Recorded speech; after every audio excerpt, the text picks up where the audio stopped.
જય માતાજી મિત્રો, કેમ છો બધા? મજામાં દેશો ને હું પણ મજામાં છું. તો અમારા દીદીને એન મામાને ઘરે બધા આવ્યા છે ને તો સરસ મજાની ભેટ લાવ્યા છે. બેન તો જો ઘરેણા પહેરીને ભૂલી ગયા છે. તો જો આ બધું અમારે રિવાજ હોય એટલે આવી વસ્તુ બધી લાવે.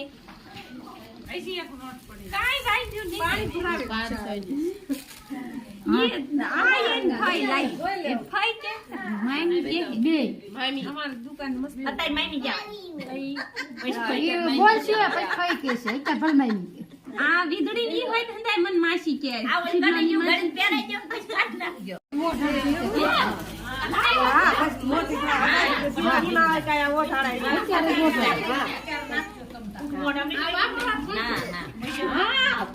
અરે રાતે પાણી આવે 15 છે ફરી એકવાર આમ ભીનું કરી બધું બોલાવે આ બધું શાંત કરી નાખો આ પછી બેન ના કામ